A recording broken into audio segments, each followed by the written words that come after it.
తిరుమల లడ్డూ కల్తీ వ్యవహారంలో రోజుకో మలుపు తిరుగుతుందని, ఇన్ని రోజులు లడ్డూలో నెయ్యి కల్తీ జరిగిందనుకుంటే అసలు నెయ్యే వాడలేదనడం బాధాకరమని తిరుపతి జనసేన ఇన్ఛార్జ్ కిరణ్ రాయల్ అన్నారు. గత వైసీపీ ప్రభుత్వం స్వామివారి భక్తులతో ఆడుకున్నారంటూ మండిపడ్డారు. లడ్డూ కల్తీలో ధర్మారెడ్డి హస్తం ఉందంటున్న కిరణ్ రాయల్తో మా ప్రతినిధి గిరినాథ్ ఫేస్ టు ఫేస్. ఎంతో భక్తి శ్రద్ధతో కొలిచేటువంటి వెంకటేశ్వర స్వామి ప్రసాదం కల్తీ నెయ్యి జరిగిన అనేసి సాక్షాత్తు ముఖ్యమంత్రి చంద్రబాబు నాయుడు ప్రకటించిన అప్పటి నుంచి కూడా సరే దేశవ్యాప్తంగా కూడా సరే ఈ యొక్క అంశం దుమారం లేపుతున్న పరిస్థితి అయితే అయితే కొత్తగా అయితే విశ్వసనీయ సమాచారం మేరకు కూడా సరే ఏదైతే లడ్డులో అసలు నెయ్యే వాడలేదనేసి కూడా సరే ఆరోపణలు వినిపిస్తున్న పరిస్థితి ఉంది.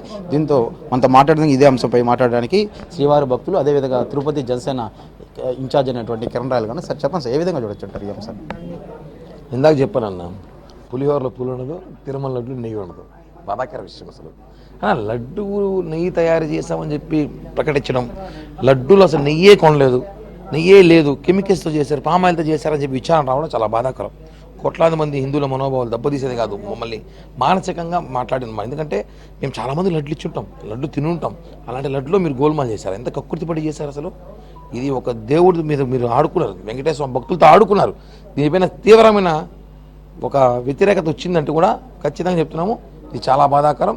నేను ఒకటే అంటున్నా, ఈరోజు దీనిలో అసలు దొంగలు వదిలేసి ఉద్యోగస్తులు పట్టుకున్నారు. ఉద్యోగస్తులు ఏం లేదు, ఎవరు చెప్తే వాడు చెప్తే చేస్తాడు, నేను చెప్తే నాకు కింద ఒకటి చేయాల్సిందే. కాబట్టి అసలు దొంగ ఇందులో ఉండేది ధర్మారెడ్డి. ఎక్కడున్నాడు? ధర్మారెడ్డి తీసుకురండి, ధర్మారెడ్డి ఎంక్వైరీ చేయండి, ధర్మారెడ్డి పట్టుకోండి. అసలు ధర్మారెడ్డి పర్మిషన్ లేకుండా ఇస్తారా? ఈరోజు 100 గ్రాములు నెయ్యి ఇంటికి తీసుకొస్తేనే 100 సార్లు చూస్తాం మనం. అలాంటిది 100 ట్యాంకర్లు పైకి పోయినంటే, 100 లీటర్ ట్యాంకర్లు పైకి పోయినంటే ధర్మారెడ్డి. కాబట్టి దీని ధర్మారెడ్డి హస్తం ఉంది. ధర్మారెడ్డి తప్పించుకుంటున్నాడు, ఎవరో కాపాడుతున్నారు. ఎవరు కాపాడుతారో ఈ ప్రభుత్వం తెలియలేదు. అంటే ఇప్పటికే ఏదైతే మాజీ చైర్మన్ అంటే వైవి సుబ్బారెడ్డి పిఏ అప్పన్న కూడా 3 రోజులు విచారణ చేశారు. విచారణ చేసిన అనంతరం కూడా సరే ఇలాంటి విషయాలు కూడా వెలుగులోకి వస్తున్నాయి. అంటే దీంట్లోకి సంబంధించి గత ప్రభుత్వంలోకి సంబంధించి ఇంకా కొంతమందిని విచారణ చేసే అవకాశాలు కూడా ఉన్నాయి. ఏ విధంగా? ఖచ్చితంగా ఈరోజు కూడా ధర్మారెడ్డి మనుషులు కొన్ని వ్యవస్థలో ఉన్నారు, వ్యవస్థలు మెయింటైన్ చేస్తున్నారు. వాళ్ళందరూ మార్చాల్సిన అవసరం ఉంది, కొండపై దించాల్సిన అవసరం ఉంది వాళ్ళందరూ కూడా. లేకపోతే వాళ్ళేది తప్పుదోవ పట్టిస్తామని చెప్పి సమాచారం ఉంది. కాబట్టి వెంకటేశ్వర స్వామితో ఆడుకుంటే కరెక్ట్ కాదు, నాతోనో ఇంకో ప్రభుత్వంతో ఆడుకోవచ్చు. కాబట్టి ధర్మారెడ్డి అనే వ్యక్తి దీంట్లో లడ్డు స్కామ్ ఏదైతే కల్తీ నెయ్యి ఉందో, నెయ్యే లేదో దీంట్లో ఆయనకి అన్నీ తెలుసు. ఎవరు పట్టుకుంటారో ఎవరు అడుగుతారులే అని చెప్పి ఇష్టారాజ్యంతో చేసినారు. 100 సార్లు చెప్తున్నా, ఈరోజు 2 చైర్మన్లు పాలక మండలి సభ్యులు అందరి మీద కేసు నమోదు చేసి అందరినీ జైలుకి పంపించారన్న. ఎక్కడో 11 మంది చచ్చిపోతే ఆర్సీబీ వాళ్ళు కేసులు పెట్టలా? నిన్న బెంగళూరులో పట్టక లోపల సాక్షాత్తు మీ కళ్ళ ముందు కనిపించే లడ్డును పట్టుకుని వదిలేసట. కాబట్టి వీళ్ళందరూ తీసుకెళ్ళి జైల్లో పెట్టి ఇంకోసారి భవిష్యత్తులో ఎవరు కూడా సరే గుళ్ళలో ప్రసాదం కల్తీ చేయకుండా ఆలోచన తీసుకురావాలంటే దీని వెనకాల ఎంత పెద్దోళ్ళైనా సరే తీసుకురావాల్సిన అవసరం ఉందన్న.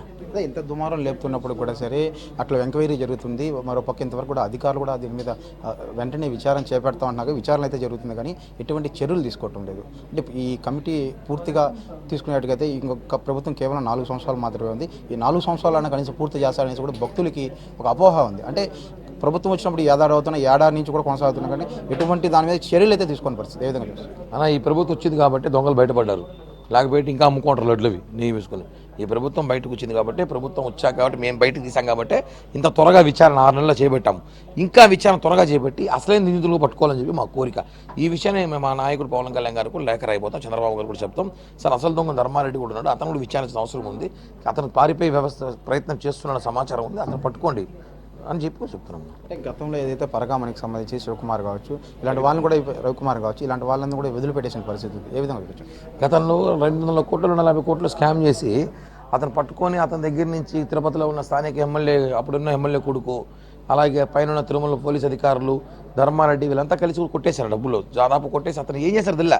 అతను ఉన్నాడా, పారిపోయినాడా, అతన్ని దాచిపెట్టారా, చంపేశారో తెలియదు. అసలు అలాంటి వాళ్ళు బయటకు వస్తే విషయాలు బయటకు వస్తాయి. కాబట్టి రవికుమార్ కూడా ఎక్కడో జాడ తెలుసుకోవాల్సిన అవసరం ప్రభుత్వానికి ఉంది. రవికుమార్ పట్టుకొస్తే అప్పుడు జరిగిన స్కాము, ఆ డబ్బులు ఎవరికి ఇచ్చాడు, ఎంతెంత ఇచ్చాడు, ఏమి ఇచ్చాడు కూడా బయటపడతాయి అని చెప్తున్నారు. అన్ని వ్యవస్థల్లో వాళ్ళ మనుషులు ఉన్నారు కాబట్టి ఈ రోజు కూడా ధర్మారెడ్డి తప్పించుకుని తిరుగుతున్నాడు.